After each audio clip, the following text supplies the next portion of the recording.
Bueno, buenas noches, bienvenidos a este encuentro, a este Ateneo de la Asociación Cordobesa de Medicina Familiar y General.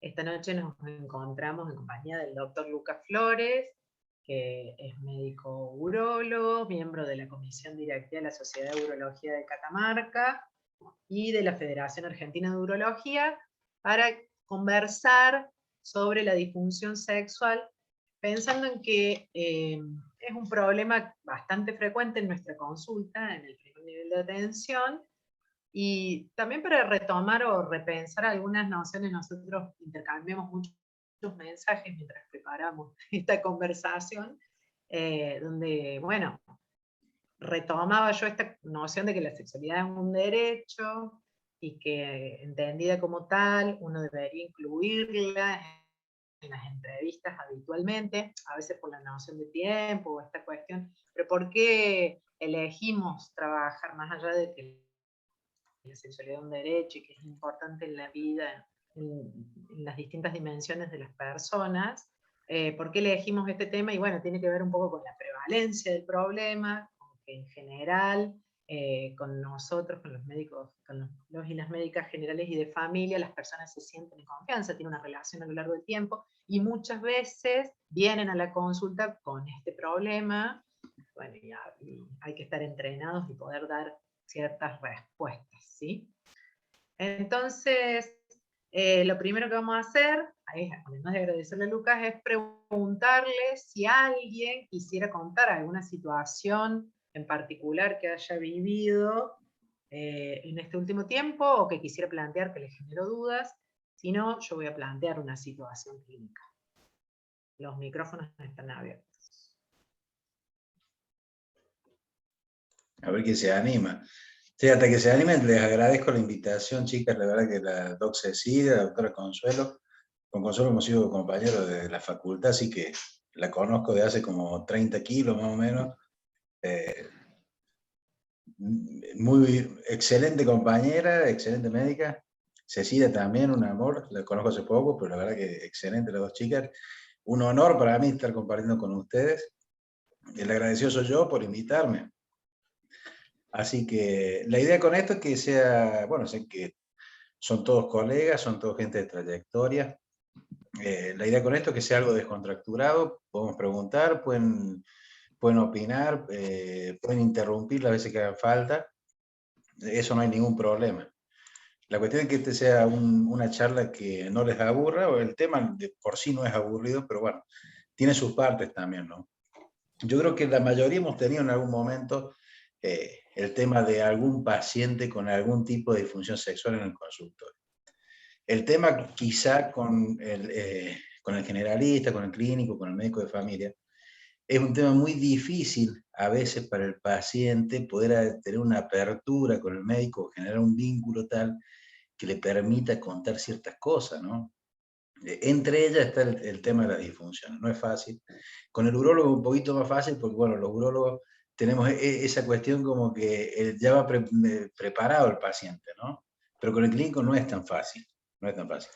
Y sobre todo con las clínicas, ¿no? O sea, clínico hablando de varones y mujeres, pero si vamos a separar, si el varón le tiene que contar a una mujer lo que nos cuentan a nosotros como varones, el tipo, o sea, no sé si se va a animar, no sé si se va a animar. No tendría nada de malo igual, ¿no? Pero bueno, es como se plantean las Ahí cosas. Ivana levantó la mano. Igual, perdón, antes de darte la palabra, Iván, quiero decirte que te sorprenderías de la cantidad de personajes que me han consultado y contado, y a todas, ¿no? La mayoría de nosotras, muchas médicas generales de familia, son mujeres, y bueno, tiene que ver con cómo establecemos por ahí el vínculo. Dale, Iván, perdón.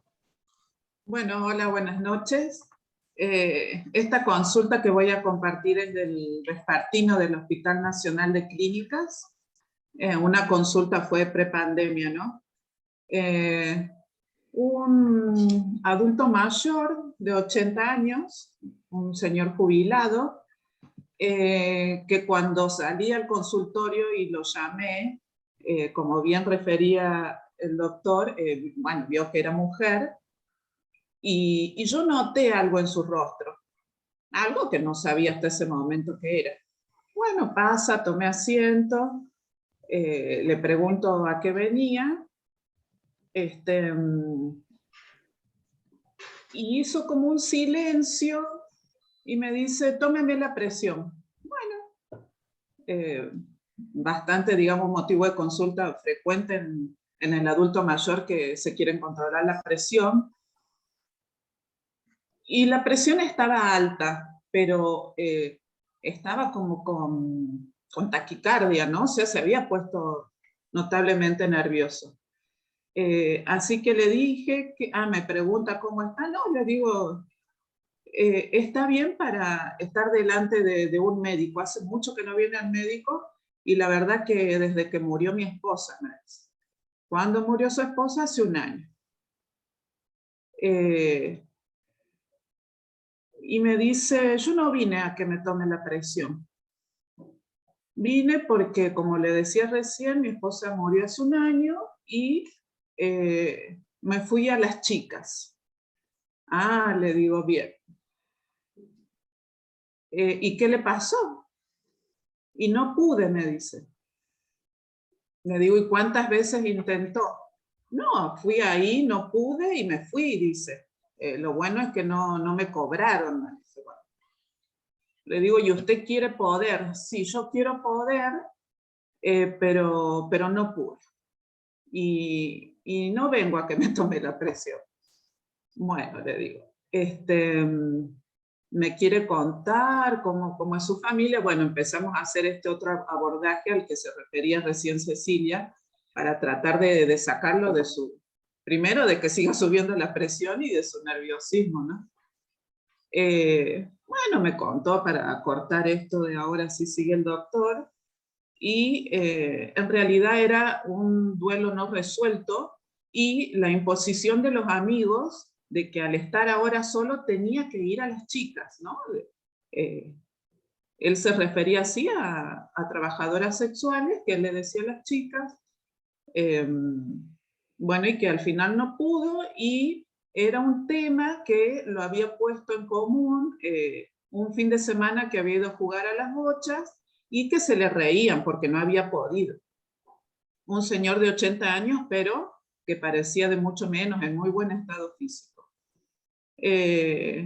Nada, digamos así como llegando a conclusión, después pudo, después de un año, no con las chicas, ¿no? Sino con otra persona, y no fue necesario un tratamiento farmacológico para ese motivo, si bien, digamos, lo que me trae hoy esta reunión, aparte de estar siempre agradecida de los temas que ofrecen, es actualizarme en los tratamientos. Eso, gracias. Gracias, Iva. Bueno, Muy bien, Ivana, la verdad que eso. Perdón, Ceci, sí, perdón. no, estaba por decir lo mismo, así que dale. Ah, no, sí, la verdad que excelentemente lo que plantea es uno de las tantas cosas, viste, por lo que vienen los pacientes.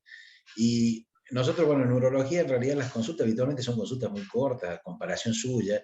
Ustedes sí deben haber hecho quizás alguna rotación con nosotros, con algunos de los urólogos, y ustedes dicen, este loco ve el paciente en 35 segundos más o menos. O sea, el médico de familia, el generalista, está mucho más acostumbrado a indagar, a estar un rato más con el paciente. Las consultas nuestras son muy puntuales. Y uno a veces, como decía Ivana, se da cuenta que el paciente viene por otra cosa porque te empieza a dar vuelta. Y empieza, me molesta acá, me duele el riñón derecho, y se me pasa al izquierdo, y después se me va la nuca, y ya empieza con esas cosas. Y uno está ahí con el paciente, bueno, obviamente, uno tiene la paciencia que le tiene que tener y la diligencia que tiene que tener con el paciente, pero uno ya sabe y más o menos lo va dirigiendo, entonces le va preguntando, bueno, pero ¿por qué viniste? ¿Cuál es el problema tuyo? ¿Cómo venís de esto? Y hasta que el paciente se abre y es como ella dice, ¿no? Como en el caso de Ivana, llegó por la presión y de repente no era ese el punto de entrada del paciente porque no se anima.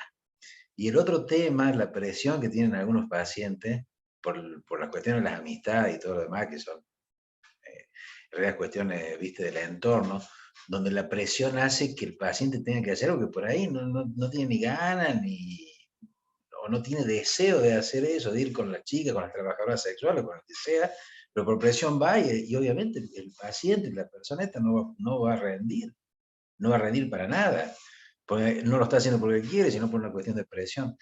¿A qué voy con esto? Que detrás de una disfunción eréctil tenemos un montón de cosas, no solamente es una disfunción, un pene que no anda, que le tengo que dar una pastilla y listo, anda las locas, sino que hay que ver qué hay atrás de eso, porque muchas veces detrás de una disfunción eréctil se esconde algo más. Y no solamente del entorno, sino se esconde algo más, a veces de alguna otra patología importante que el paciente no se ha dado cuenta. Por ejemplo, el tema de la presión, el tema de la diabetes, el tema de la depresión también, ansiedad, tenemos montones, muchísimas cosas, donde esto es una puntita muy chiquita, si se quiere, de un iceberg un poco más grande, donde si nosotros indagamos y vamos preguntando y vamos haciendo las cosas en lo que es la medicina general, vamos a llegar a puertos que quizás no nos imaginamos, ¿no? Así que muy bueno, Ivana, gracias por el comentario que hiciste, es muy lindo como disparador, y también para hablar un poquito de este tema, ¿no? Súper importante. Lo bueno que no le cobraron, esa parte, bueno, algo bueno. Hoy iba a decir, perdón, que hoy probablemente nos enfoquemos en la disfunción sexual eréctil, en algún otro encuentro trabajaremos sobre las disfunciones sexuales femeninas.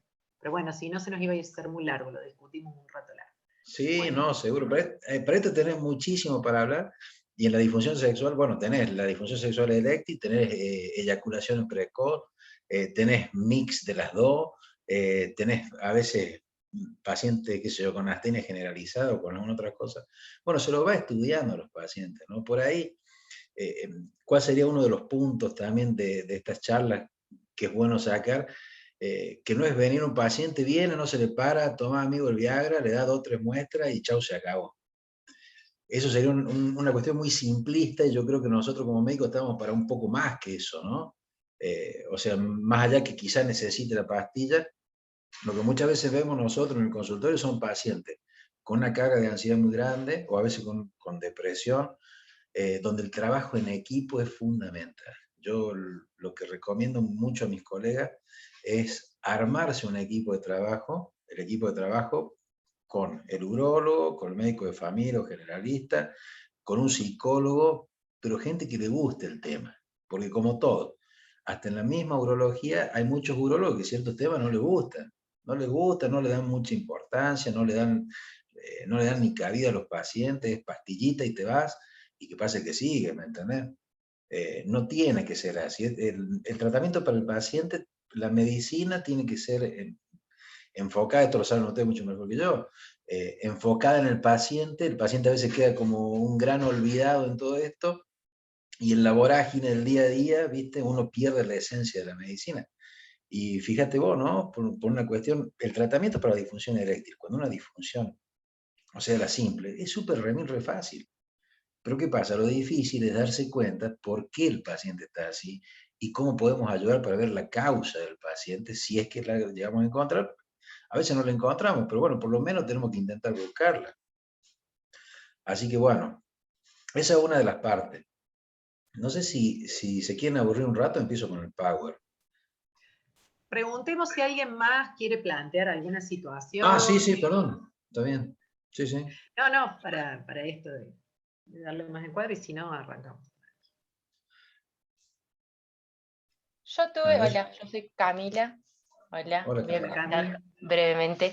Yo tuve justo la semana pasada una consulta similar, en realidad era un hombre joven de 45 años, sin ninguna condición de riesgo vascular, que bueno, en verdad me pedía la derivación del urólogo, esto de capaz la incomodidad de plantearlo.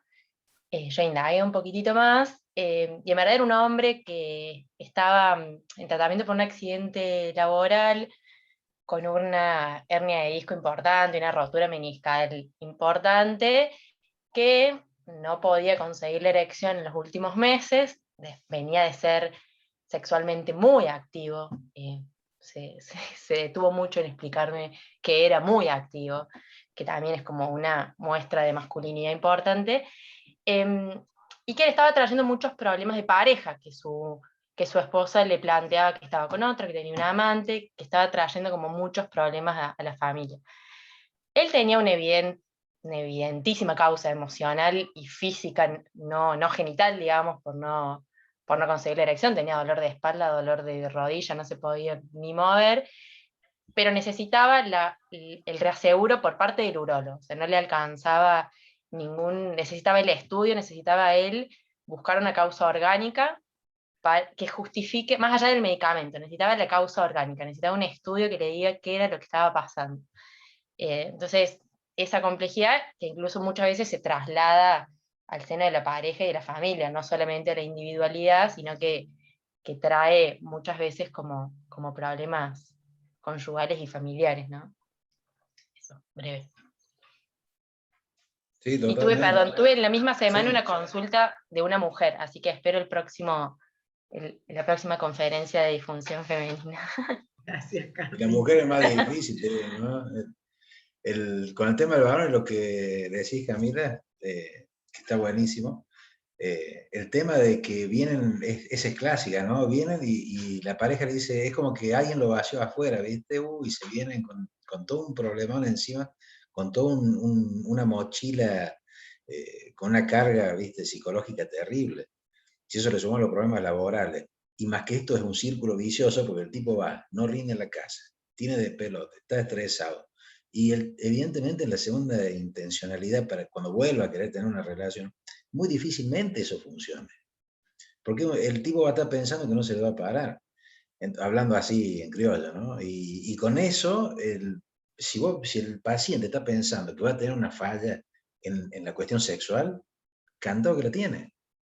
En cambio, si el paciente tiene seguridad que va a andar bien, entonces muchas veces nosotros usamos el tema del tratamiento médico con el sildenafil o el tadalafil, más que nada para darle un poco más también de confianza al paciente, ¿no? Porque con toda la carga de ansiedad muchas veces el paciente genera un círculo vicioso que por ahí es difícil de cortar. Entonces con la medicación el tipo, por más que esté pensando, tiene reacción igual, listo, bárbaro, tiene su relación, lo pasa bien, lo pasa bomba, y después vamos dejando de poco, o el paciente en algún momento se lo olvida de tomar y ve que anda bien, listo, chao, se acabó el problema y el paciente queda bárbaro. Así que muy interesante lo tuyo, Camila, y es lo que se ve muchas veces también en el consultorio nuestro. Y otra cosa, también mándelo a los urólogos, porque nosotros también tenemos que comer, chicos, o sea, no nos vayan a afanar todos los pacientes. Martín pidió la palabra. Martín, ¿querés hablar? Después la leo la consu que escribió en el chat. Bueno, buenas noches a todos, buenas noches al doctor Flores sobre todo. ¿Cómo le va, Doctor Martín? ¿Me Flores, suena su cara? lo conozco de algún lado, doctor, tengo ese placer. Qué alegría verlo. Doctor, igualmente. Doctor, una pregunta, o sea, un abordaje tal vez. En mi caso, no solo como médico, sino como docente de nivel medio, el estudiantado al saber que uno se dedica al trabajo en salud, la consulta sobre todo entre varones de 17 a 19 años es cómo hacer, o sea, en esto que hablabas vos recién, por ejemplo, de esta frustración o de querer dar más y no poder por el estrés y demás, que inhibe una buena erección, ¿cómo hablar con el paciente joven que consulta porque no puede mantener una relación de determinado tiempo? La juventud hoy por hoy se enfoca principalmente en querer mantener una vida sexual activa como si fuera el actor de una película para adultos. Entonces, ¿cómo abordar a ese paciente joven que quiere parecer un actor porno, por decirlo de una manera, y es un ser humano común? Sí, muy buena la pregunta, Martín. Escúchame, yo te digo lo que hago yo en el consultorio, se lo digo así, se lo digo, vos no sos un actor porno, amigo, o sea, no podés, hay ciertas cosas que no podés. Y otro tema que tenemos muchas veces con los pacientes, que tenemos pacientes que hacen abuso de sustancias. Y ese es otro tema también aparte. No puede pretender, después de estar una noche joda, morfando como animal, tomando como animal, qué sé yo, terminar el trabajo cansado, con sueño, después querer rendir y como dicen, a veces vienen los pacientes que dicen, doctor, yo antes hacía 4 al hilo y ahora con una ya quedo listo. Y bueno, sí, macho, o sea, hay ciertas cosas. Los pacientes se ponen estándares de normalidad que no existen en ningún lado del mundo, se lo inventan ellos. Y se piensa que tienen que ser súper macho y que mientras más duro, mientras más veces eyacule, más macho. En realidad le va por otro lado. Lo que es difícil por ahí es hacerle entender al paciente que cantidad no es calidad, que esto es una cuestión de pareja. No es ir como un conejito a poner y se acabó, sino que para que sea algo satisfactorio en realidad, por ahí durar más o menos, depende también de la pareja. Porque hay veces que vos tenés una pareja que lo normal es una serie de minutos, ponerle un número que quieras, el que más te guste, ponerle 3 minutos si querés. Y si la relación es satisfactoria para los dos, esa relación está perfecta. Y si por ahí para algunos tienen más tiempo, necesitan más tiempo, les gusta más tiempo y están 5 horas dándole más track, bueno, está perfecto también. No es uno mejor que otro ni uno peor que otro, sino que son cosas muy internas en la pareja. Y hay ciertas cosas que se ponen, sobre todo los varones, que uno habla mucho, que se ponen en ciertos estándares que no son ¿cómo te diría yo? No es una cuestión de ver cómo la pasa bien él con la pareja, sino que, no, yo quiero hacer 5 al hilo y que no se me despargue. Y dice, no, o sea, esas cosas no son, ni siquiera que son buenas. Y lo que se ve que a veces los chicos, vos tenés chicos que van, se toman 7 litros de cerveza y después se clavan un Viagra. O sea, eso tampoco es algo sano. Ahí tenés otro problema grave, ¿no? O sea, lo que vos decís, Martín, es súper importante en el tema de cómo encuadramos con los chicos, sobre todo con los jóvenes, todo el bombardeo de información que tienen a veces, que es información que los hace hacer cualquier cosa, ¿no? Ahí te paso la palabra, Consu. Me parece que en eso está bueno trabajar la cuestión de los estereotipos, o sea, con los más jóvenes, y esto de que qué es lo fisiológico, porque en realidad esto sí tiene que ver con los estereotipos que ahí Agustina en el chat ponía, hay que dejar de ver porno hegemónico que muestra relaciones sexuales violentas, inverosímiles, y de duración que no existen además, pero eso es lo que por ahí hay que deconstruir, que es todo un ejercicio, y ahí vuelvo a esto que vos decías del trabajo interdisciplinario, ¿no? Consu, No sé si se me escucha ahí. te ¿Se escucho escucha? bien. Sí, perfecto. El tema de la moda con respecto a la pregunta de Martín y lo que decía Lucas del chemsex, que es toda una moda ahora de utilizar drogas y demás en la cuestión de adicciones para fiestas y de la larga duración y la repetición del acto y un montón de otras cosas más, cada vez está más en auge y es un problema que estamos viendo mucho en la población adolescente. Un poco de esto, no solamente con drogas como el sildenafil, sino con Dox, Box y todas las pastillas de diseño nuevas que se usan y que tienen que ver en la performance sexual posterior, ¿no? Sí, totalmente, totalmente. Y te digo que por ahí uno ve, bueno, será que uno se va haciendo cada vez más viejo, pero uno cada vez ve que los chicos más jóvenes, uno habla como hablaban los viejos cuando éramos jóvenes, no sé si les pasa. Entonces uno ve cada vez que los chicos están más descontrolados, o sea, hay una cuestión de base, que, bueno, no sé cómo será en otros países, porque no tengo mucha experiencia en otros lados, pero acá lo que yo estoy viendo que es como que cada vez un libertinaje tal, que los tipos quieren agarrar, salir de joda, chuparse, estar 2 horas con una erección, después de seguir al otro día sin dormir, o laburar y sacarse un 10 en el examen final. O sea, hay cosas más profundas que creo que se están pasando de largo, ¿no? Más allá de lo que es esta charla. Pero hay cosas mucho más de Sí, base que no están controladas con los chicos, ¿no? Bueno, eso será quizás para otra charla, porque da para hablar, ¿no? sí, sí, y creo que con los jóvenes es para elaborar otras cuestiones. Vuelvo e insisto sobre esta cuestión de los estereotipos que está súper marcado y que cada vez es como nos atraviesa en toda la práctica, los que practicamos con jóvenes, la medicina, todo el tiempo tenemos que estar revisando esos estereotipos y pudiendo conversar con otras disciplinas para ver de qué manera podemos abordarlo de un modo más integral. También nosotros nos constituimos como los adultos que de alguna manera pasamos por ese momento, pero que no pudo, nada, lo hicimos de otra manera. Nuestro recorrido ha sido de otra manera histórico, ¿no? También ellos responden a un momento histórico del cual somos parte como adultos. Bueno, me parece que, mirad, son las 20:22, se supone que va a durar 1 hora, así que avancemos nomás. Bueno, a ver si podemos compartir acá. Ustedes me avisan si se ve ahí. Perfecto. ¿Ven la ¿Querés pantalla? ponerlo en modo presentación? Pero cómo no, ahí lo ponemos a ver. Ahí está. ¿Se ve ahí bien? Espera, todavía no me llega a mí en presentación, pero no importa, se ve perfecto. ¿Sí? Ven, ahí tendría que estar en pantalla completa. Le digo de vuelta, ningún problema, a cualquier duda, abren el micrófono, me paran y charlamos lo que haga falta. Bueno, como me presentaron las chicas, mi nombre es Lucas Flores, yo soy médico cirujano especialista en urología.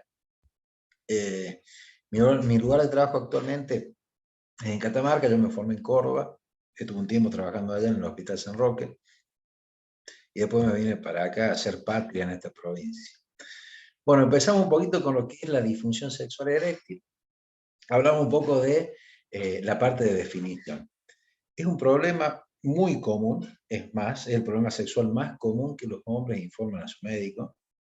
¿Y cómo se define? Se define, como hablamos recién, como problema para tener o para mantener una erección lo suficientemente firme como para tener relaciones sexuales. Aunque no es raro que un hombre tenga problemas con erección de vez en cuando, la disfunción eréctil que se presenta lentamente con el tiempo o regularmente con el sexo no es normal y es el tipo de disfunciones que debemos estudiar y tratar. A ver, ¿qué quiere decir esto? Que en algún punto el 99% de los varones va a fallar en algún momento. Eso no quiere decir que tenga alguna patología, sino que hay diferentes causas, que son causas banales y autolimitadas que producen eso, y que así como solo vino, solo se va. Anatómicamente, no los voy a aburrir mucho con algunas cosas. La anatomía básica, cuerpo esponjoso. Perdón, Lucas, Sí, perdón por interrumpir. Nosotros estamos viendo solo la portada. ¿Querés dejar de compartir y volver a compartir por las dudas? Ah, perdón, Capaz sí, que sí, se sí. clavó la compu. Ahí A va. ver. Ahora la de recién y ahora si querés poner lo de la anatomía. Ahí está. No sé qué pasa que no. ¿Ahí ven bien o no? Vemos que es la disfunción sexual eréctil. Ahí está, y ahí cambió anatomía. No cambio. ¿No cambia? No. Ah, Si no, deja de compartir y volvés a compartir de nuevo. No hay problema. Ahí llegó. Ahí pasó la anatomía. No sé qué hiciste. A ver, no sé qué ahora metí. Pero ahí se tiene que ver la anatomía. Y se ve. Ahí No la vemos estamos. presentación, pero la vemos. Si no, déjalo en vez de modo presentación, que le veas al costadito. Claro, bueno, sí, así es más fácil. Parece que sí. Ahí se ve al costadito. Sí. Sí, bueno. En anatomía lo que le puse acá, bueno, son dos cortes del pene, cuando está flácido y cuando está el pene en erección. Tenemos los cuerpos cavernosos con su arteria profunda y el cuerpo esponjoso con la uretra. Eso como cuestión básica, o sea, el funcionamiento de esto es llenado de sangre, erección, después de la eyaculación se produce la tumescencia y vuelve al estado flácido. La erección es un fenómeno que es neurovascular y está sometido a control hormonal. Después vamos a ver un poquito más profundo esto. ¿Y en qué consiste? En dilatación arterial, se relaja el músculo liso trabecular, se activa el mecanismo veno-oclusivo de los cavernosos y produce la erección. Entonces, la disfunción eréctil se define como la incapacidad persistente de la erección que sea suficiente para el rendimiento sexual satisfactorio. Esto afecta obviamente la salud física y la salud psicosocial y tiene una repercusión más que importante en lo que es calidad de vida de las personas que tienen la disfunción eréctil y también de la pareja. Ahora, ¿qué nos dice la epidemiología? Y esto es interesante. Los estudios que dicen que 1 de cada 2 hombres mayores de 50 años tiene algún grado de disfunción eréctil. El tema es que no todos lo dicen, porque no es algo que se ande comentando por el tema de que, bueno, obviamente da vergüenza y no es un tema como para andar charlando con los amigos así no va. Así que bueno, de todos los pacientes o de todas las personas que uno conoce de más de 50 años, la mitad tienen algún grado de disfunción eréctil. Fíjese la cantidad de gente con esta patología que tenemos. Ahora, la disfunción eréctil se vuelve más común a medida que se envejece, pero el envejecimiento obviamente no es la única causa. ¿Qué muestran los estudios recientes? Que en muchos casos se deben a enfermedades subyacentes y que la disfunción eréctil puede ser una señal de advertencia temprana de un problema más grave o de algo que podemos diagnosticar nosotros sin que el paciente sepa. O sea, el paciente viene por una cosa, nada que ver, y por ahí le diagnosticamos, suponete que me ha pasado una diabetes. Entonces, mejorar la calidad de vida de los pacientes no es solamente tratar la causa por la cual viene en este caso, que es la disfunción eréctil, sino investigar un poco más allá, ir más allá del síntoma o signo, y ver si podemos determinar una causa para que el paciente tenga una calidad de vida aceptable. ¿Qué podemos decir de la fisiopatología? ¿Cuándo ocurre la disfunción eréctil? Cuando el flujo sanguíneo en el pene es limitado o hay daño nervioso.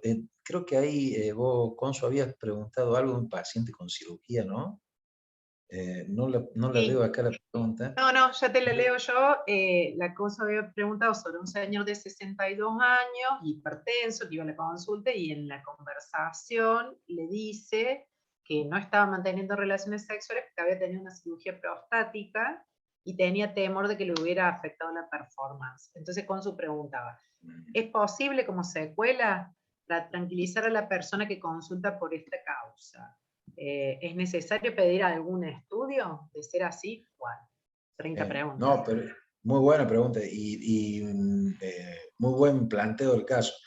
Depende qué cirugía se le haga al paciente. Hay una parte anatómica que son las bandeletas donde van los gases neurovasculares que producen o que mantienen la cuestión neurovascular de la erección del paciente. Esas bandeletas están en la zona periférica, que sería de la cápsula. Cuando vos tenés un paciente con una patología benigna y le haces una adenomectomía de próstata, donde, digamos, la próstata es como si fuera una naranja, en la adenomectomía nosotros sacamos la pulpa, queda lo que sería la cápsula, que es la cápsula, la pseudocápsula, una cápsula prostática, que por ese lado van las bandeletas. Si es algo benigno y le hace la adenomectomía, no tendría por qué fallar.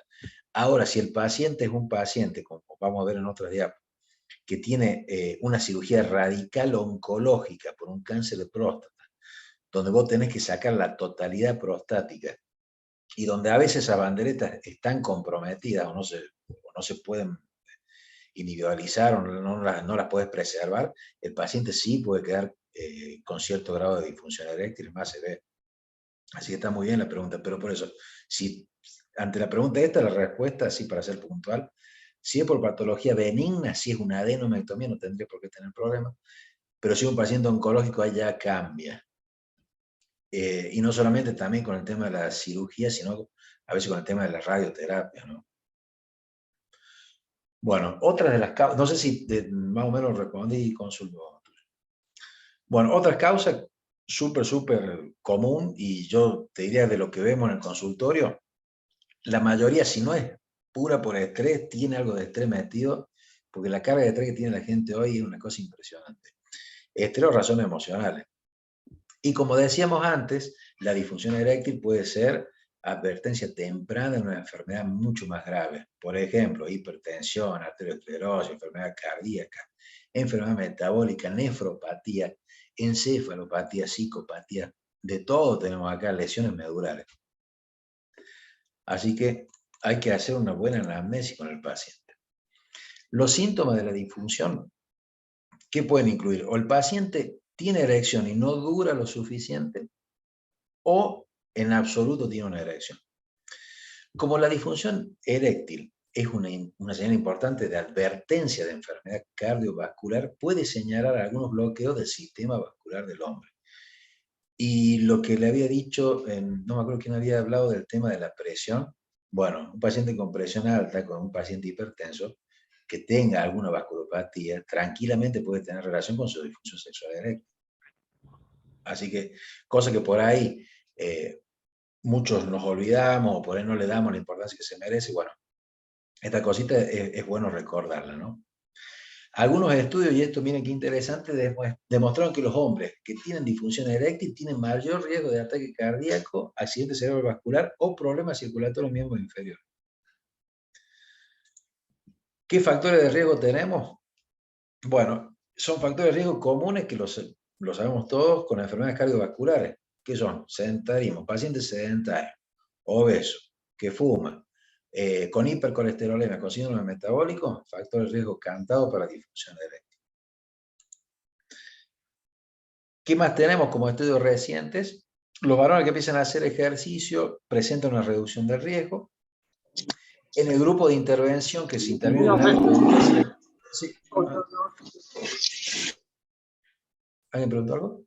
No, se activa un audio, perdón. Ah, está bien, está bien. En el grupo que se intervino sobre hábitos de vida se han observado mejorías en el índice de masa corporal, en el IMC, y en la disfunción sexual. O sea, es súper, súper importante, aunque parezca algo banal, que el paciente salga a caminar. Salga, lo hacen caminar, gordito, que baje de peso, que vaya a jugar al pádel, al fútbol, a lo que más le guste, pero que baje de peso. Y, por supuesto, los cambios de la disfunción eréctil se correlacionan de manera estrecha con el tema de pérdida de peso y el grado de actividad. ¿Qué otros factores tenemos? Ya acá tenemos un listado, son muchísimos. Lo que decíamos con su recién, el tema de la cirugía de cáncer de próstata, también cáncer de colon, recto, vejiga, por el tema de la inervación, la enfermedad arterial periférica, lesiones en la pelvis, la diabetes, el consumo de alcohol, droga, fumar, vapear también, algunos que vapean que dicen que no hace nada, no es que no hace nada, hace peor a veces. Algunos medicamentos y bueno, el estrés que siempre aparece, ¿no? Bien, entonces, ¿cómo podemos dividir las causas de una manera sencilla? Tenemos causas físicas, que son las anatómicas, metabólicas, tóxicas, medicamentosas, las causas emocionales o las causas mixtas, que son las que más vemos, por lo menos nosotros en el consultorio. Dentro de la causa física, ¿qué podemos decir de esto? El pene no puede atrapar la sangre durante la erección. Si la sangre no permanece en el pene, la erección no se produce. Esto pasa a cualquier edad. ¿Qué otro problema produce una causa física? Que la señal nerviosa del cerebro no llegue al pene. ¿Cuándo pasa esto? Cuando tenemos lesiones neuronales o lesiones que sean quirúrgicas o traumáticas en el área pelviana. Eso daña los nervios y eso produce alteraciones en la erección. ¿Qué otra cosa que decíamos con Consul recién? La cirugía o la radiación para el cáncer de próstata, colorectal o de vejiga pueden causar lesiones nerviosas y eso hace que se produzca la disfunción eréctil. Hay algunos medicamentos y por supuesto los tóxicos, ¿no? El tabaquismo, el alcohol, las drogas. Eso también tiene que ver. Bueno, algo que también se ve, ahora no está tan de moda fumar, ¿no? No sé cómo será en el consultorio de ustedes, si lo seguirán viendo o no. Yo estoy viendo un poco menos de gente, pero es una apreciación mía, nada más. Ahora la gente al tabaco no lo toma como algo que sea malo. ¿Y qué te dicen a veces? Dicen, no, pero yo soy un fumador social, yo fumo 1 o 2 cigarritos por día. Y 1 o 2 cigarritos por día es malo, así como son 30 es peor, 1 o 2 es malo. O sea, lo que hay que hacer es 0. O sea, 0 es lo ideal. Así que bueno, por ahí eso nos cuesta a nosotros hacer entender a los pacientes que el pucho puede causar disfunción eréctil. Pero cuando se lo asocia, yo te digo que el 99,9 deja de fumar. O sea, si eligen entre el pucho o el pito. Así de simple. El pito, qué guaso. Decime esto está grabado. Bueno. Sí, está grabado. No, pero ¿sabes qué? También un recurso que usamos mucho es esto, que la diferencia está entre fumar y no fumar, digamos, en términos de riesgos.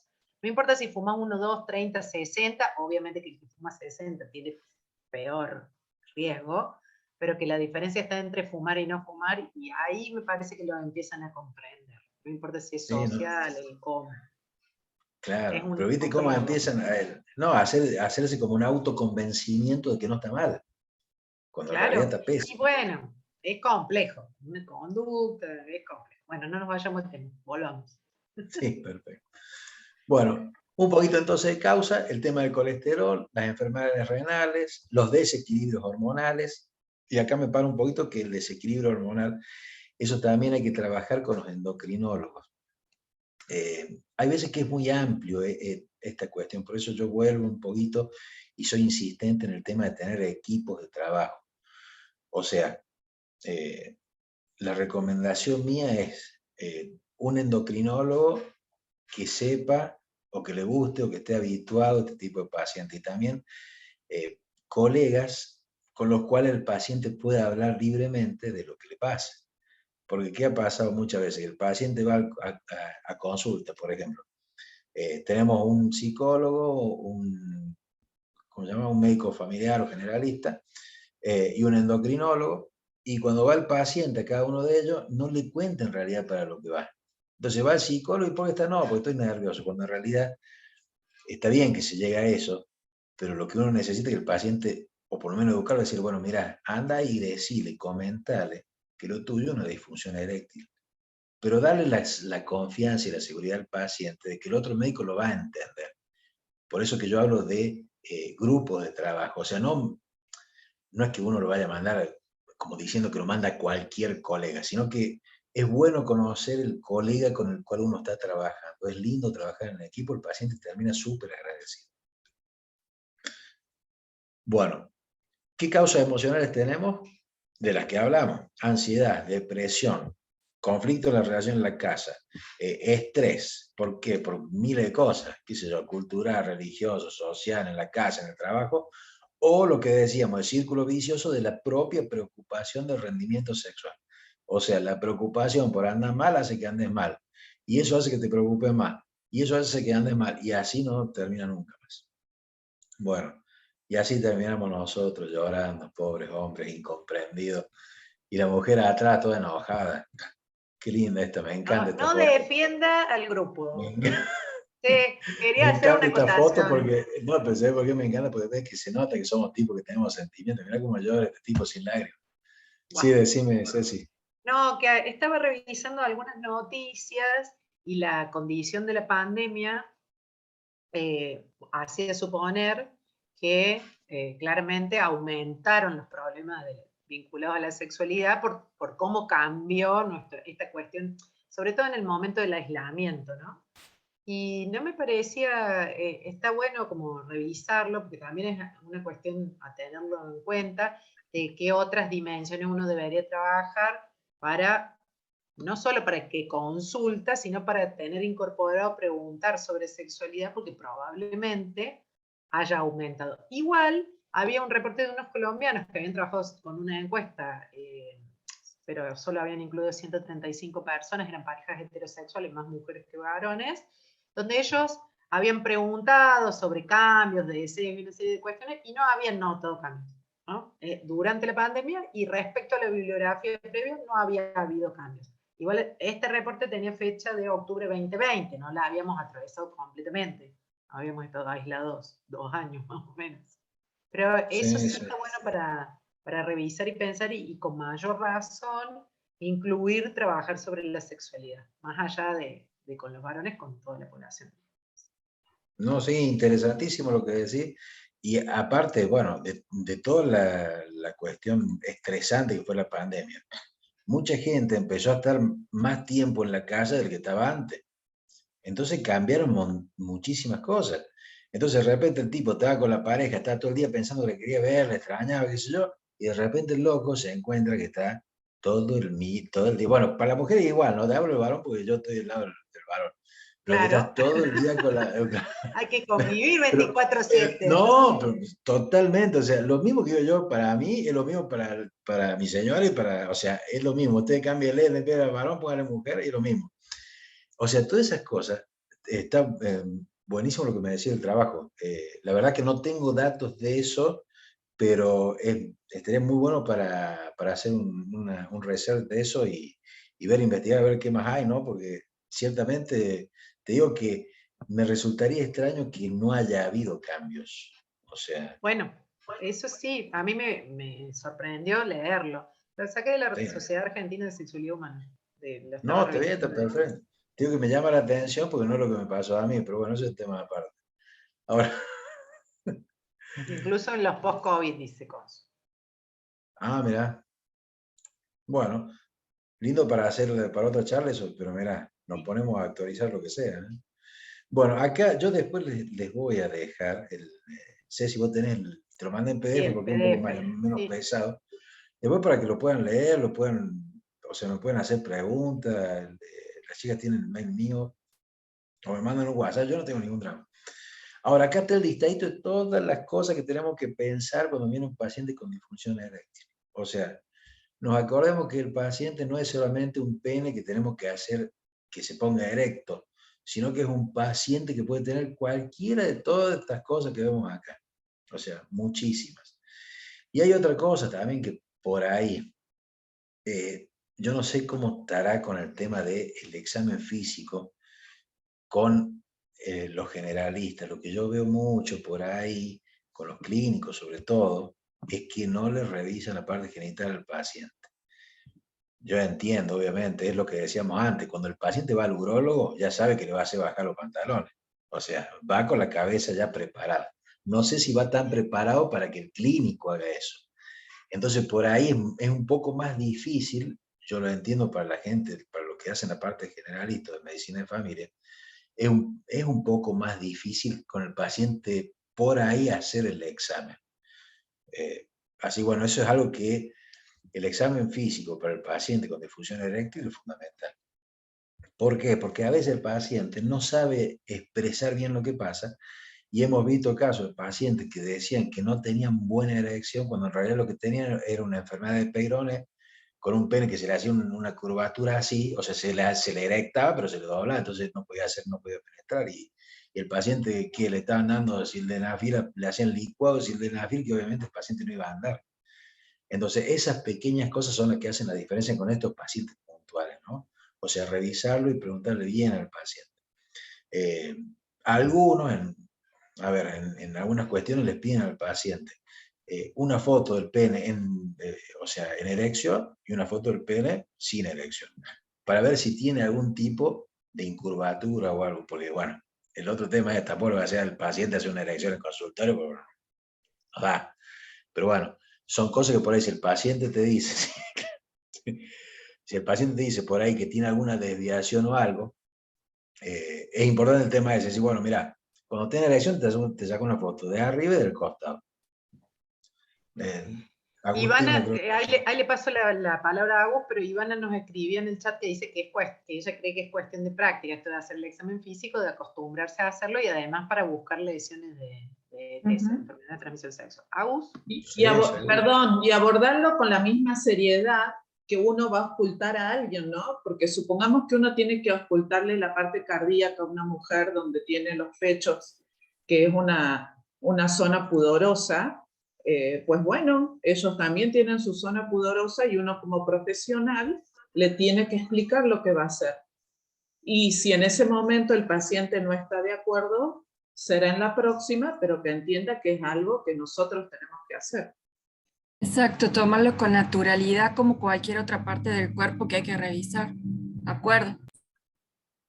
Agus.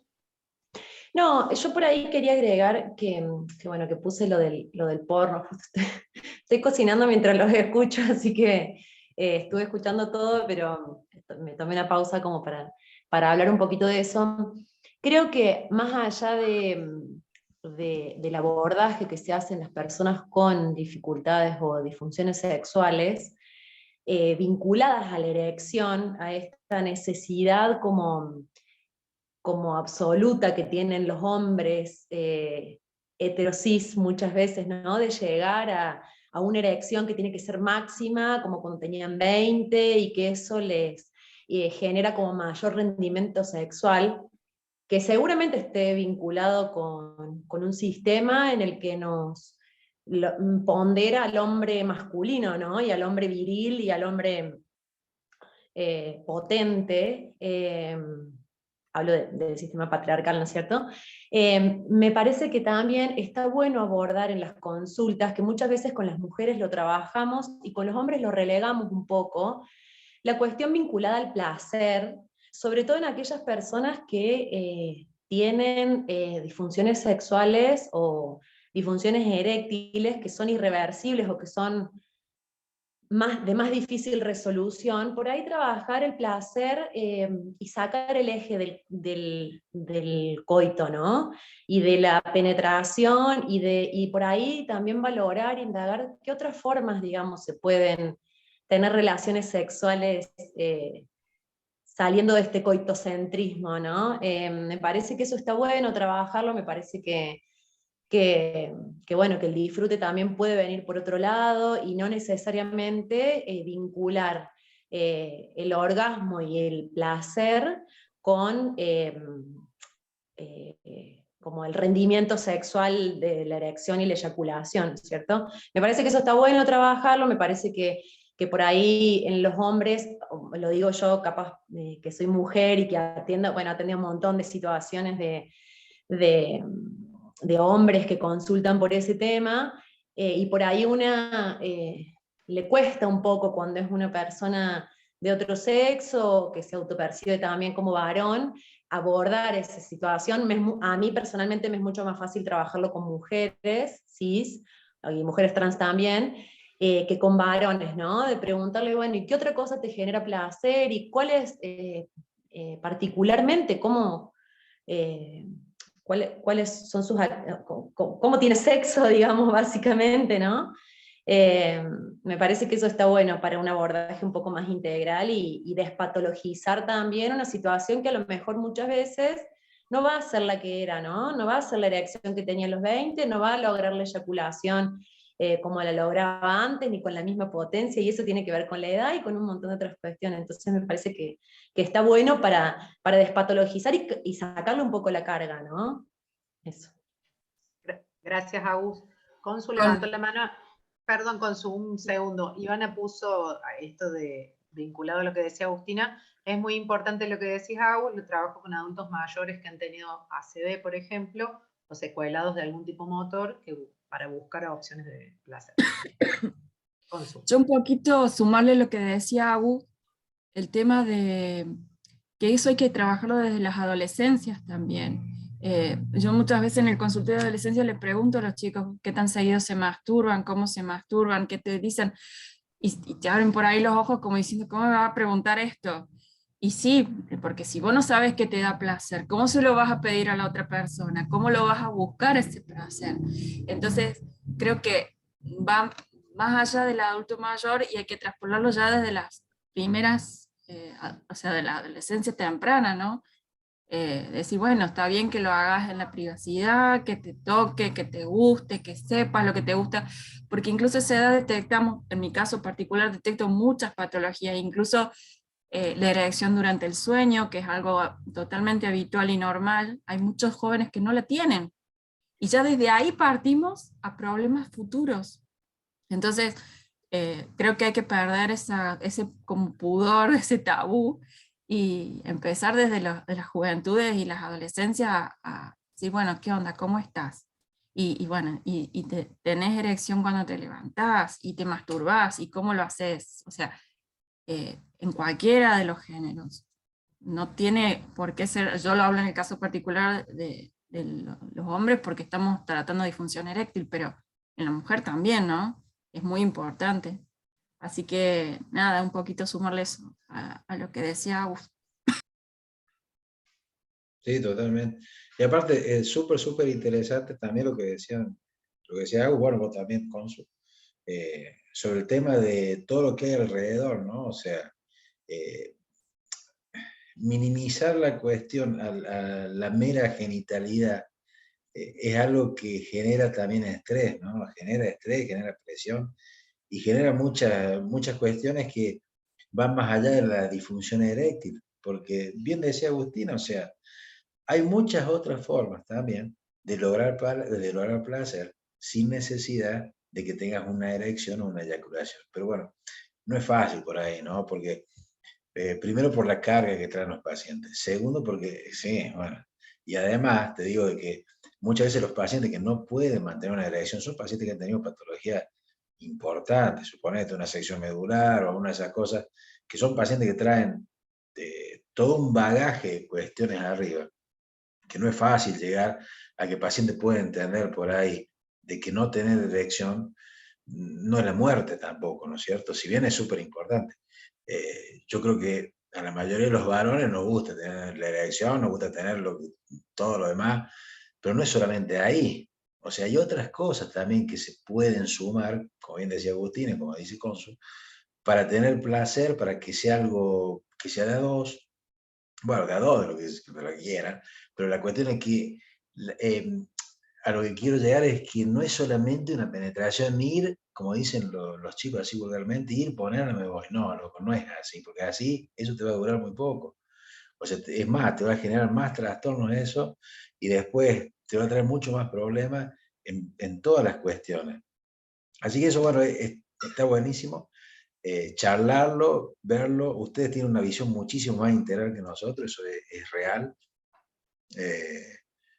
Ojalá tuviera yo ahí, acá una sella, una Consu, para que para que me ayuden. La consu, para que le pregunte cuántas veces se masturba en este consuelo, se pregunte, por Dios. Martín pidió la palabra. Preguntamos muchas cosas nosotros. Dale, Martín. Pero me parece mal. Bien, apoyando un poquito lo que estaban diciendo, o sea, todo lo que se viene diciendo sobre la sexualidad. Hoy por hoy, o sea, los que trabajamos sobre todo con adultos mayores, todavía estamos centrados en el placer fálico. ¿Sí? El adulto mayor está centrado en el placer fálico. Trabajando en otro terreno con adolescentes, lo podrá seguramente ratificar Consuelo. El placer hoy por hoy ya no parte en el 100% de la población joven, masculinos y femeninos, desde una penetración, desde el coitocentrismo, como decían recién.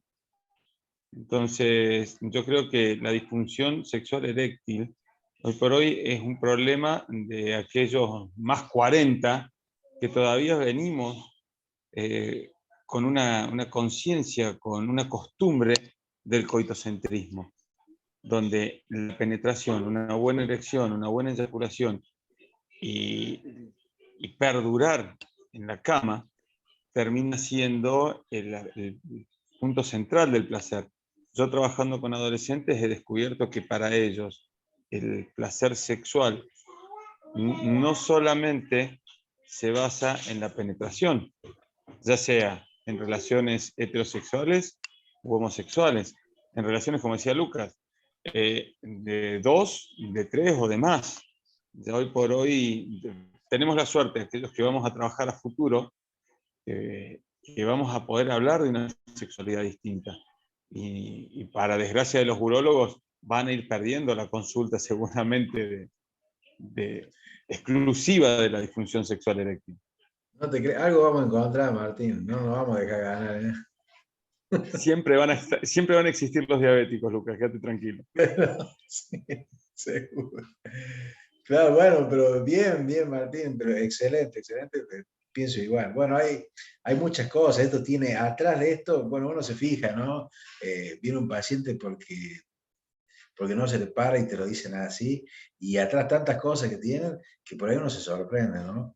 Y bueno, no olvidarse de esto, ¿no? Indagar y preguntarle al paciente también, el paciente qué es lo que nos pide, nos está pidiendo ayuda, es un paciente, una persona que nos dice, tiene un cartel pegado ahí que dice, por Dios ayúdenme, alguien que haga algo, viene acá como si uno fuera el mago que le va a dar la solución, y muchas veces la solución la tiene el propio paciente. Ahora bien, como hablamos un poquito, con el diagnóstico, ¿qué es lo que vemos con el paciente? Que lo hemos charlado. Los antecedentes del paciente. Una anamnesis, como con cualquier patología, el examen físico es fundamental y los estudios complementarios. Bueno, tenemos montones de preguntas.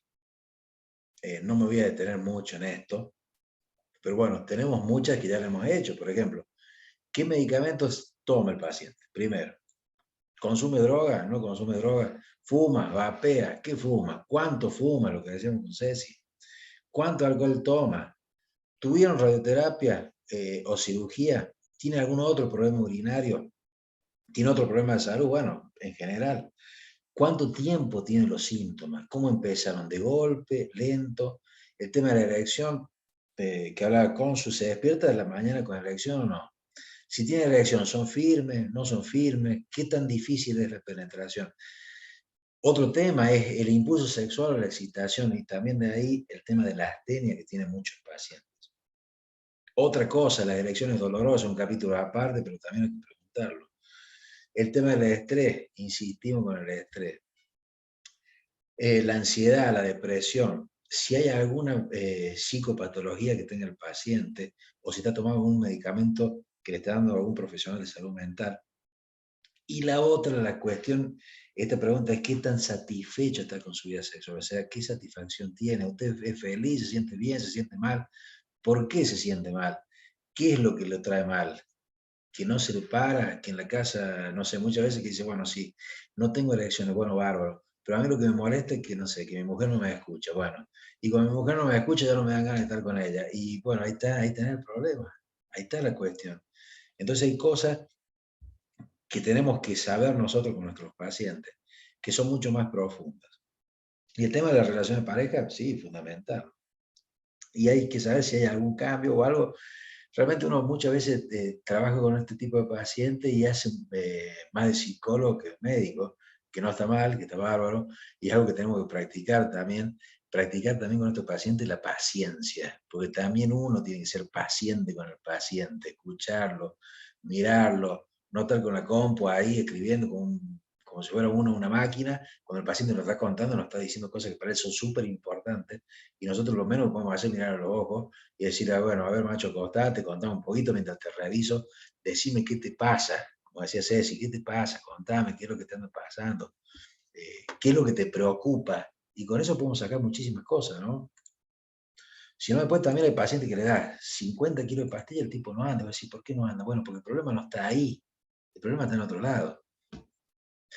No te quiero Ahora, meter presión, pero son las 20:59. Bueno, te hago dos palabras con esto, dos palabras y quizá con Vamos esto vamos al tratamiento y para que no tenga miedo. Otra cosa, el tratamiento. No tenga miedo con el tratamiento con el sildenafil y con el tadalafil. Son drogas súper reestudiadas, son drogas seguras, pero son drogas que no son para andar tomando porque sí. O sea, no puedo andar mezclando un Viagra con 5 litros de vino porque el paciente no va a andar bien. No puedo andar tomando cocaína y metiéndote en Viagra porque el paciente no va a andar bien.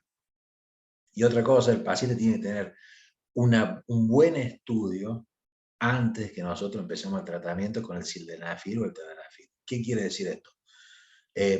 Por ahí, para los que estamos o están un poco más habituados con el tema hormonal, pedir un perfil hormonal. O sea, ver cómo está la testosterona primero. O sea, el paciente, lo que le hacemos es un control, una rutina citológico, glucemia, una urea, una creatinina, y le pedimos las hormonas tiroideas. Muchos pacientes en la vida se han controlado absolutamente nada de eso. La testosterona libre y la total, las hormonas liberadoras. Otra cosa que hay que revisar es muchos pacientes que tienen hipotrofias o atrofias testiculares, donde nadie los revisó. El paciente nunca se enteró.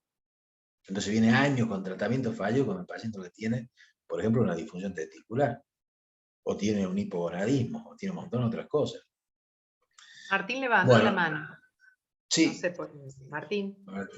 Cuando termine el doctor Flores, no es apuro, es sobre los tratamientos, pero algo muy particular, así que cuando termine el doctor Flores, me anoto en la lista. Dale, gracias. Bueno, el tratamiento básicamente con dos medicaciones. El tadalafil y el sildenafil para el tema meramente de erección peniana. Después tenemos todos los otros tratamientos con el tema de la testosterona, la hormona de la tiroides y demás. Bueno, en eso no me voy a meter porque no es tanto tema mío, pero eso yo lo trabajo mucho con el endocrinólogo. Y acá está la pregunta que hacen siempre y que que uno tiene muchas preguntas, por ahí muchos miedos. No hay que tener miedo de dar el sildenafil, como no hay que tener miedo de dar cualquier medicación. O sea, pero que sí, el sildenafil no es una cuestión lúdica para un chico de 17 años que lo que quiere es durar 5 horas en la cama. A eso me refiero, o sea, con lo de lúdico. No es para andar dándoselo como una pastillita de goma. Ahora bien, ¿qué pacientes no pueden recibir el sildenafil? Básicamente, pacientes que no puedan hacer, el límite del sildenafil va de la mano con el esfuerzo del paciente en la relación sexual. O sea, un paciente que no pueda realizar esfuerzos por sus cuestiones cardiovasculares, no puede tomar sildenafil porque no puede tener relaciones sexuales. No sé si me explico cómo va la contraindicación, digamos, en una contraindicación relativa, o sea, un paciente que tiene, qué sé yo, una disfunción cardíaca severa, no puede tomar el sildenafil, pero por la sencilla razón, no porque el sildenafil lo vaya a matar, sino porque se va a quedar duro cuando tenga la relación sexual. Y otra cosa, paciente con difusión cardíaca severa, por hipoperfusión el paciente habitualmente no anda. Tenemos otras líneas de tratamiento, después si el sildenafil o el tadalafil no anda, hay drogas intracavernosas para hacerle al paciente. Y ahí sí, perdóname Martín, pero eso ni loco se lo vamos a dejar a ustedes, de hacer las inyecciones intracavernosas, olvídate, esas son nuestras y de nadie más. Ahora, yo con Martín tengo una cuestión personal. Bueno. No acusó recién porque no destrabó el micrófono, ahí está. Ahí está, no, sí, Martín es casi un hermano. Bueno, y acá tenemos, después les dejo ahí para que después lo vean, que está muy bueno, es un cuadrito. Todo esto que está acá es sacado de las últimas guías que tenemos nosotros. Y tenemos las categorías de alto riesgo, de bajo riesgo, eso es el riesgo cardíaco que tiene el paciente y el riesgo también para tener las relaciones sexuales. ¿Y qué más tenemos acá? Para ir terminando, así no me explayo mucho. El tema del tratamiento, los cambios del estilo de vida, y eso es algo que no nos tenemos que olvidar. Más allá de que el tratamiento farmacológico es eficaz, es seguro y se le puede dar al paciente, si no va acompañado con un cambio en el estilo de vida, el paciente no va a tener un tratamiento integral.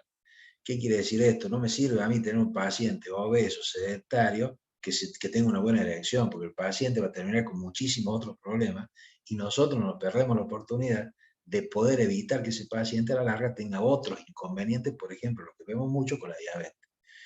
Por ejemplo, lo que vemos mucho pacientes que se consideran de sedentarismo, obesidad, con infarto.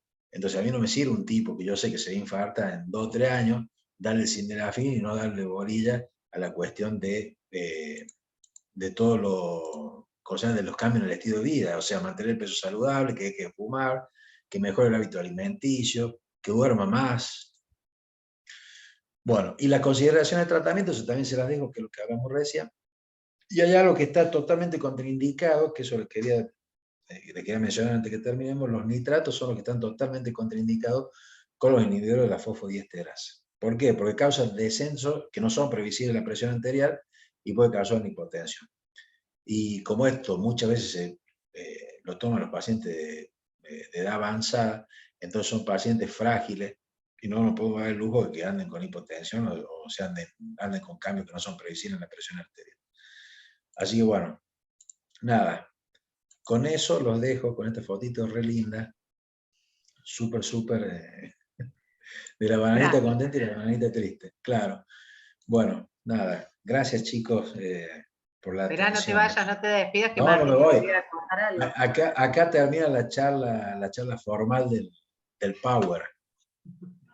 Bueno, te escuchamos. Doctor, le hago una pregunta. Particularmente, como les decía antes, trabajo con adultos mayores. Me ha pasado en varias oportunidades de pacientes diabéticos con trombosis de arteria peniana. En estos casos, ¿está recomendado la recanalización? ¿Se puede hacer la recanalización de la arteria peniana o no se puede? Sí, no tengo experiencia en eso, tío, y no sé si alguien lo está haciendo. No, el Bien. tema es que si es diabético, ya tuvo una trombosis ahí, va a ser una recanalización. El paciente, un vasculopático crónico, está destinado a fallar, ¿me entendés? Así que... No, pues, particularmente, a ver, si hablamos, te hablo particularmente de un paciente sí, no, que pero está muy bien la pregunta que me haces, a nivel de perfecto. arterias y venas periféricas no tiene ninguna lesión. Consulta por esta cuestión sexual, ¿sí? de una impotencia sexual, y hacemos todo dosaje, hormonas tiroideas, hacemos dosaje de testosterona, pruebas de acierto o error con tadalafilo y sildenafilo. Y como última opción, se tomó en cuenta hacer, por mi parte, porque el urólogo por parte de PAMI, no, estoy afuera para no molestar a la familia. Por parte de PAMI, el urólogo no nos dio mucha bolilla, Claro, y te dijo lo por mismo parte que yo. mía arranqué con un pedido de una ecografía peniana.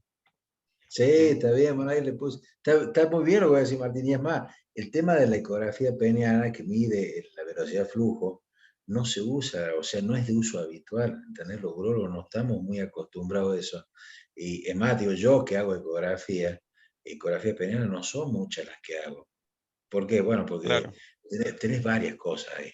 Dentro de esas cuestiones es que si vos tenés un paciente que tiene una trombosis en arteria peniana, te digo que si vos intentas una recanalización de eso, está destinado a fallar de vuelta. Entonces, lo que más probable, lo que te diga el urólogo probablemente sea que no, ese paciente no no hay mucho más para hacerle desde el punto de vista quirúrgico, ¿viste? A lo sumo, Claro. lo que se le puede plantear, si no anda con el citalopram, el tadalafil, difícilmente anda también, porque si vos tenés una arteria trombosada ahí, esa cuestión te diría que está prácticamente perdida. Lo que se le puede ofrecer al paciente es una prótesis, eso sí, bueno, pero la prótesis, ¿qué es lo que hace? La prótesis es como ponerse, nada, te pone un plástico ahí que se te para, es una cuestión, te diría, qué sé yo, Visual. casi estética, claro, Sí, casi externa, estética. estética, tal cual. Sí, sí. Claro. No mucho más que eso, para que se sienta un poco mejor el paciente. Claro, es para una solución emocional nada más que pueda. Claro, sí, sí. Bueno, viste, por ahí es difícil de explicarlo, pero para el varón es re importante el pene, es súper, súper, súper importante. Es como si, o sea, los pacientes, y uno se incluye también porque uno es varón, los pacientes muchas veces se imaginan muchísimas situaciones, pero no se imaginan sin el falo. O sea, vos le sacas eso, el tipo entra en una depresión, en una cuestión que es difícil, ¿no? Por eso que yo por ahí muchas veces no, te digo, el tema de prótesis, primero, no cualquiera la pone y no siempre tiene buenos resultados. Entonces voy a decir, realmente el paciente tiene que tener muchas ganas de ponerse una prótesis cuando vos sabés que no le va a dar placer, ni mucho menos, sino que es una cuestión estética nada más. Pero bueno, cada paciente tiene sus cosas y teniendo en cuenta también que la medicina es el bienestar del paciente, si eso le genera bienestar y uno se lo puede brindar, bueno, se lo puede hacer sin problema, pero hay que explicarle bien al paciente cómo son las cosas, ¿no? Pero bien, Sí, Martín, el tema. eso que vos planteas está bueno porque tiene que ver con un malestar subjetivo. Ahí Agustina nos pone en el chat esto de que habría que deconstruirlo desde la educación sexual integral para trabajarlo en los coles, y bueno, y hacemos referencia a lo mismo que estuvimos discutiendo por ahí que Martín traía de trabajar con los jóvenes como docente en esa etapa vital, además en esta perspectiva histórica en la que hoy nos vinculamos, digamos, donde estamos trabajando. O sea, no es menor. Hace referencia al malestar subjetivo, pero también es algo a deconstruir en términos de estereotipos.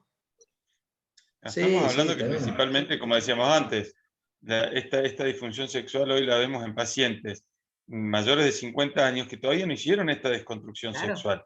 Tal cual. Entonces, Tal cual. en un futuro se va a trabajar distinto todo esto. Pero ¿sabes qué me parece a mí? No sé, no quiero que polaricemos, pero bueno, digo, en esto tenemos ventajas de laburar para plantearle esas otras opciones que por ahí ni se las imaginaron, que decían las chicas, que no solo es la penetración, la sexualidad, que no hay solo sexualidad genital, digamos.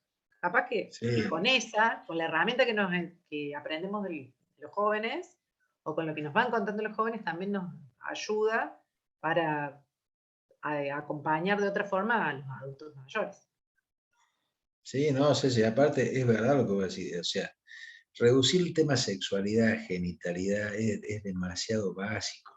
O sea, no es que esté bien o esté mal, sino que hay que mirar las cuestiones desde otra perspectiva, un poquito más amplia, un poquito más profunda, no es solamente, como decíamos recién, y esto lo hablamos mucho, ¿no? De decir, no es solamente ir, penetrar y chau, no, hay otras cosas también, ¿no? Y eso por ahí el paciente no se da cuenta, no quiere darse cuenta, o qué sé yo, o le genera mucha angustia o ansiedad.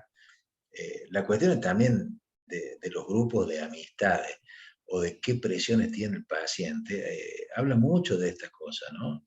Y es algo a trabajar, sí, bueno, no es fácil, ¿no? No es fácil, hay que tener tiempo con el paciente, hay que tener ganas con el paciente de charlarlo, pero son cosas para sentarse, son súper, súper importantes, yo estoy de acuerdo con eso. Sí, y en esto ya te doy la palabra a vos, pero digo, esto de, a lo mejor ni siquiera se imaginó que esto lo iba a conversar con su médico de cabecera, con su médico o su médica, o nunca se planteó, nadie le acercó, no sé, estudio, o le planteó alternativas a esto de pensar no en la genitalidad, sino en otras formas de la sexualidad, porque representa esa persona de una trayectoria histórica diferente a la nuestra, tiene otra relación con su sexualidad, la fue creando. ¿Agus? No, sí, en relación a eso era un poco lo que quería decir, como, no sé si eso se puede trabajar digo, uno lo dice desde lo teórico, etcétera, pero no sé si eso se puede trabajar con cualquier paciente, digo, y nos pasa con cualquier problema de salud, ¿no? Muchas personas vienen a pedir, bueno, vengo a que me resuelvas esto con una medicación y punto, como no todo el mundo es permeable a poder replantearse, ¿no? Pero sí está bueno poder ofrecerlo. Y que nosotros por ahí muchas veces también pensamos, bueno, es un tipo de 50, 60 años, que toda su vida estuvo acostumbrado a las relaciones sexuales desde el coito, y eso también es un poco prejuicio, ¿no? Porque muchas veces trabajando en lo que es la atención longitudinal también, que tenemos mucho los médicos de familia, ¿no? Trabajando sobre un montón de cuestiones, a lo mejor no es la primera consulta, vuelvo a repetir, la persona puede entender y puede comprender y puede replantearse su vida sexual, porque si no, digo, y otras personas no, ¿no? Y otras personas capaz que con una prótesis andan bárbaro porque necesitan ver su pene erecto, ¿no? Y a lo mejor no, y entonces ahí les abrimos la puerta y un montón de posibilidades de disfrute y de placer que a lo mejor ni siquiera lo habían pensado, digo, no desde un lugar de imponer y de mandato de que vos podés disfrutar de un montón de otras formas, entonces no al coito, no, todo lo contrario, digamos, escuchando a la persona, conociéndola y desde la atención longitudinal también encontrar cuáles son los recursos para que esa persona no se frustre en sus relaciones sexuales y pueda seguir disfrutando.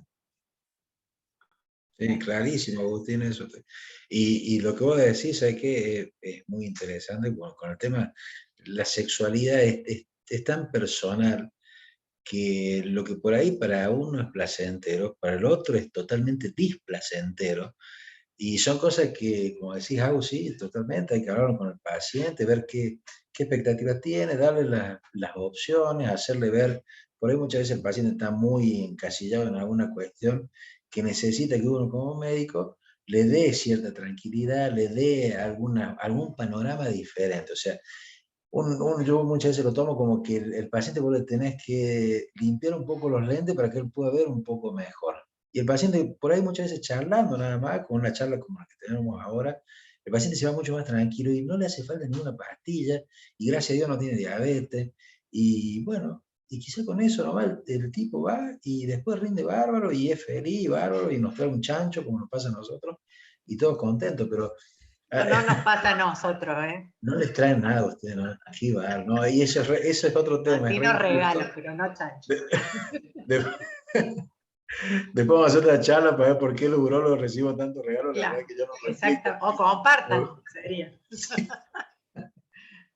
Pero sí, no, esto es algo, y te digo, con lo otro, el único tema que por ahí es puntual, que es difícil, lo único que yo lo veo un poco más de dificultad, es el tema del examen físico. Y por ahí, y vuelvo por ahí, perdón si soy insistente con algunas cosas, el tema del trabajo en equipo, por ahí, vos lo ves, cualquiera de ustedes, que el tipo lo ve, que por ahí tiene vergüenza, ¿no?